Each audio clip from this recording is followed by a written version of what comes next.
संप्राप्ति firm द्वारा वस्तु की बिक्री से प्राप्त होने वाली मौद्रिक राशि संप्राप्ति कहलाती है।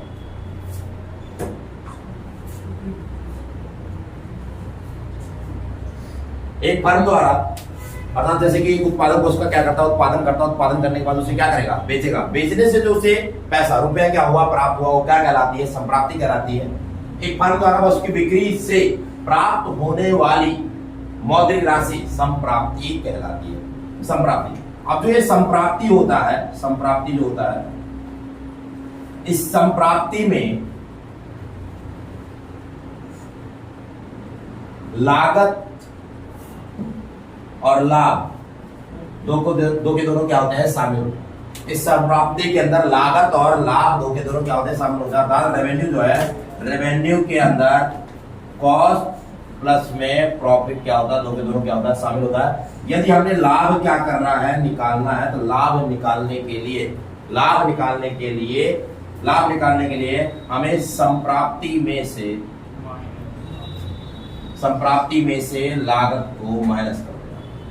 अर्थात प्रॉफिट निकालने के लिए, प्रॉफिट को कैलकुलेट करने के लिए हमें रेवेन्यू में से कॉस्ट को क्या कर देना पड़ता है, माइनस कर देते हैं। तो क्या प्राप्त होता है, प्रॉफिट प्राप्त होता है, लाभ प्राप्त होता है।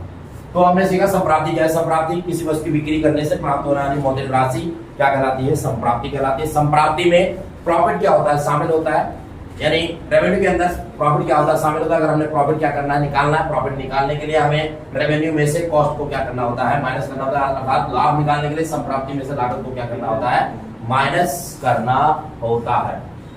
अब जो संप्राप्ति है, वो संप्राप्ति तीन प्रकार की, एक है कुल संप्राप्ति, क्या बोला जाता है, कुल संप्राप्ति, टीआर। एक है एआर,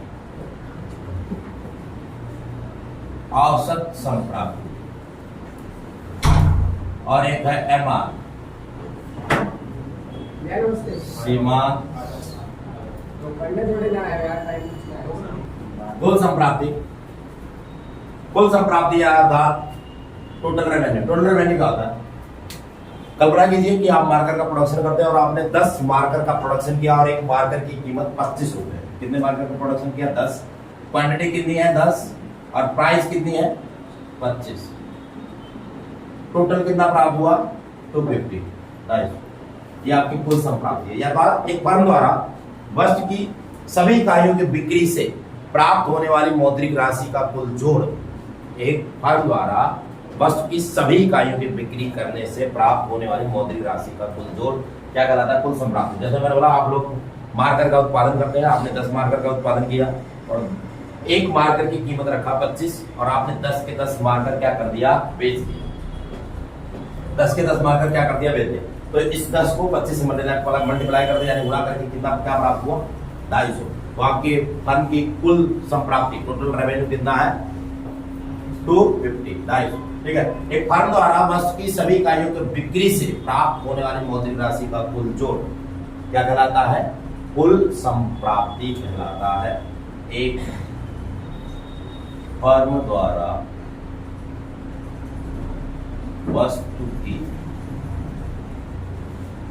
सभी इकाइयों की बिक्री से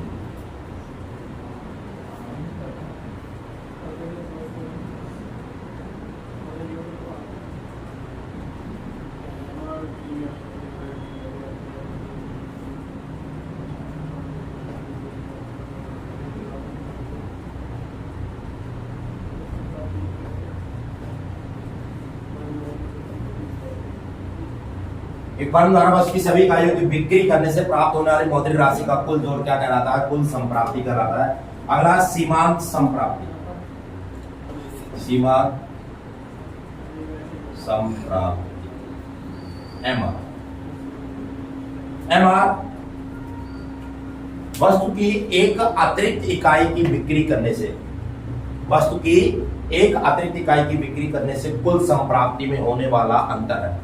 जैसे कि कल्पना करें, आपने जब एक इकाई बेचा तो कुल संप्राप्ति प्राप्त हुई मान लो 25 की। एक मार्कर बेचा तो कुल संप्राप्ति कितने की प्राप्त हुई? 25 की। जब आपने 2 मार्कर बेचा, दोनों मार्कर से कितना प्राप्त हुआ? 50। अब इन दोनों के बीच में अंतर कितने का आ रहा है? 25 का। आपने एक एडिशनल यूनिट को सोल्ड किया, एडिशनल यूनिट को सोल्ड करने से ये क्वांटिटी है और ये आपकी क्या है? टोटल रेवेन्यू है। आपने एक एडिशनल यूनिट को क्या किया? सोल्ड किया। एक एडिशनल यूनिट को सोल्ड करने से टोटल रेवेन्यू में जो क्या आया? चेंज आया, उसे क्या बोला जाता है? Marginal revenue. एक अतिरिक्त इकाई की बिक्री करने से कुल संप्राप्ति में होने वाला अंतर क्या कहलाता है? सीमांत संप्राप्ति कहलाता है। एक अतिरिक्त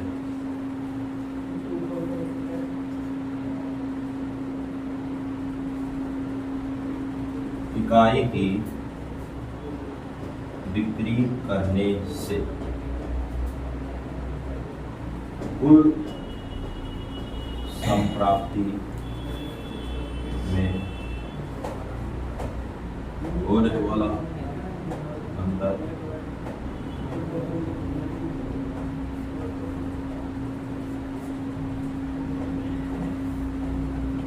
एक अतिरिक्त इकाई की बिक्री करने से कुल संप्राप्ति में होने वाला अंतर सीमांत संप्राप्ति एमआर कहलाता है।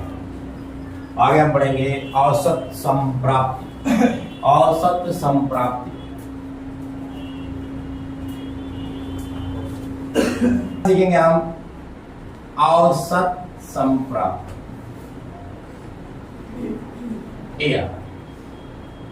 AR बराबर में होता है TR अपॉन में क्या होता है? टोटल रेवेन्यू को क्वांटिटी से क्या कर दिया जाता है? डिवाइड कर दिया जाता है। क्या प्राप्त होता है? AR प्राप्त होता है। AR बस की AR क्या होता है? प्रति इकाई बिक्री, यानी प्रति इकाई बिक्री क्या कहलाती है? औसत संप्राप्ति कहलाती है, जो कि कीमत की क्या होती है? बराबर होती है। प्रति इकाई बिक्री क्या कहलाती है? औसत संप्राप्ति कहलाती है, जो कि कीमत की क्या होती है? बराबर होती है। प्रति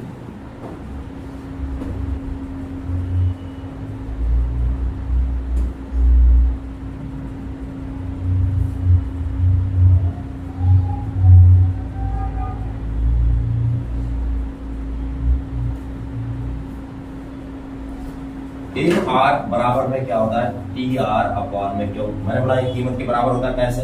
अब AR बराबर TR को क्या लिख सकते हैं? Price multiply by quantity. बड़े में क्या? क्वांटिटी, क्वांटिटी से क्वांटिटी कट गया तो AR बराबर में क्या आया? P। अर्थात AR ही क्या है?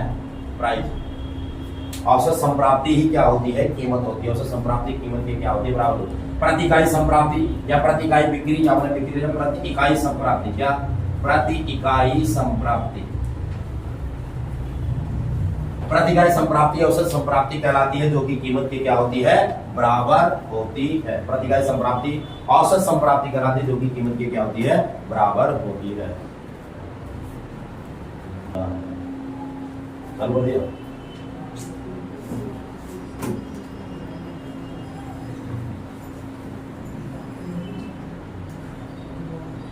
जब AR स्थिर होता है तब क्या होता है? जब AR स्थिर होता है तब क्या होता है? क्वांटिटी 1 2 3 4 AR अर्थात प्राइस कीमत। AR 10 10 10 10 10 तो TR क्या आएगा भैया? 10 से कम 10 10 दूनी 30 40 50। तो MR क्या है? ये भी कितना आएगा? पहला 10 20 में से 10 गया कितना है? 10 30 में से 10 गया 20 गया कितना है? 10 40 में से 10 10। एक टेबल है, जब AR स्थिर होता है तो क्या होता है? When AR is constant then what? अगर AR स्थिर होता है तो क्या होता है? अगर AR स्थिर है, कांस्टेंट है, तो MR भी क्या होगा? कांस्टेंट होगा। अगर AR स्थिर है तो MR भी क्या होगा? स्थिर होगा। और यदि MR स्थिर है, और यदि MR स्थिर होता है तो TR स्थिर दर से बढ़ता है। क्या बोला को समझना है? यदि AR स्थिर है, यदि AR स्थिर है तो MR भी स्थिर होता है। मतलब दूसरा, यदि MR स्थिर होता है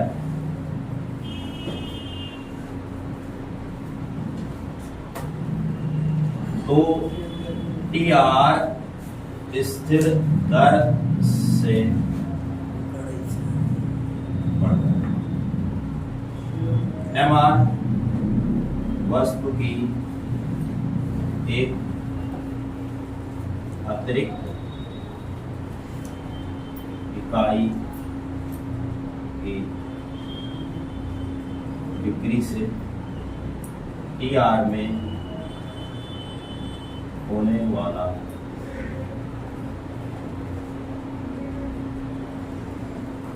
अंतर है। इस टेबल को यदि आर स्थिर है तो क्या होगा, यदि ए आर स्थिर है तो क्या होगा, यदि ए आर स्थिर है तो एम आर भी स्थिर होगा, यदि ए आर स्थिर है तो एम आर भी स्थिर होगा, और एम आर स्थिर होगा तो टी आर स्थिर दर से क्या होगा, बढ़ेगा। और एम आर का डेफिनेशन एम आर यानी सीमांत संप्राप्ति वस्तु की एक अतिरिक्त इकाई की बिक्री से कुल संप्राप्ति में होने वाला अंतर सीमांत संप्राप्ति कहलाता है। ये हेडिंग है, जब ए आर स्थिर होता है तो क्या होता है।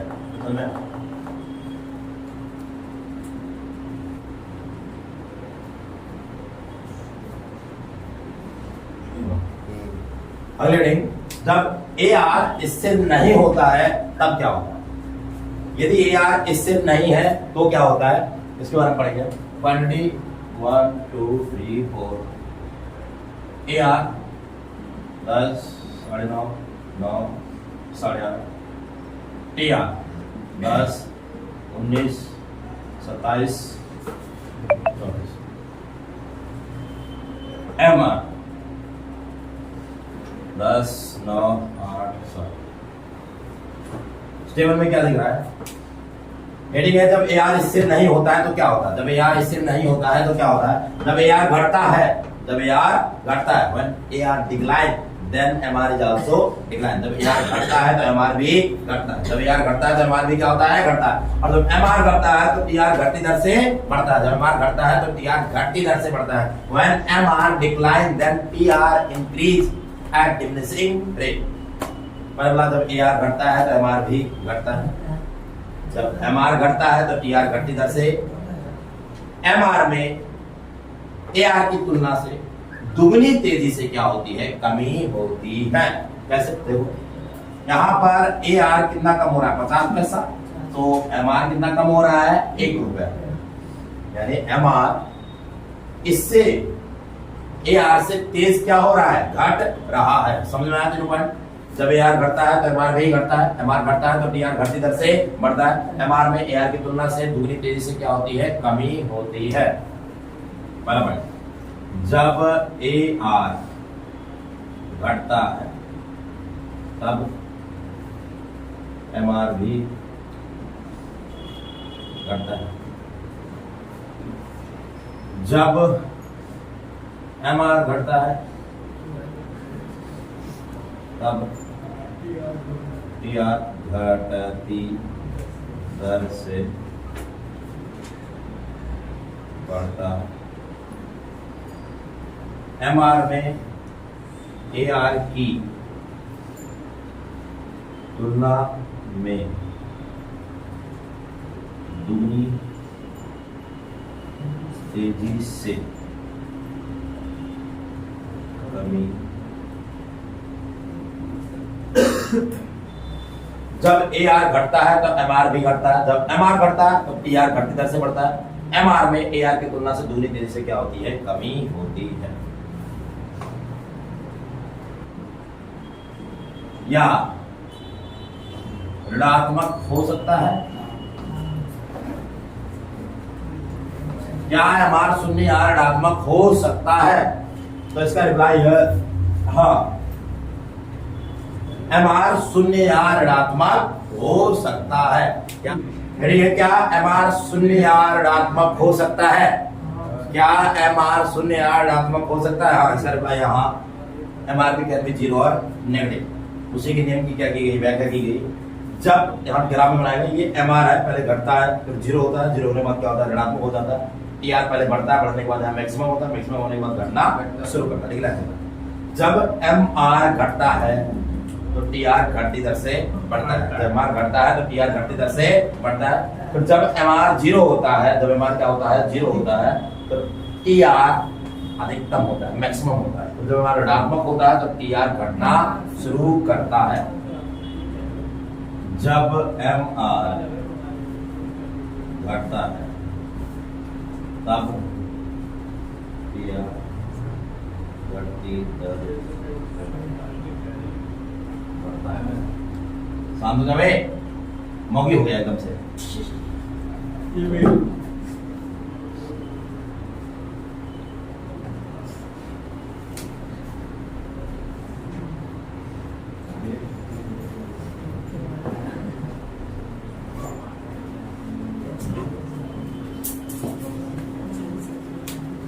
जब एम आर घटता है तब टी आर घटती दर से बढ़ता है। जब एम आर घटता है तो टी आर घटती दर से बढ़ता है। जब एम आर जीरो होता है तब टी आर अधिकतम होता है। एम आर जीरो होता है तब टी आर अधिकतम होता है। जब एम आर ऋणात्मक होता है, जब एम आर नेगेटिव होता है तो टी आर घटना शुरू करता है। यहाँ पर ये अधिकतम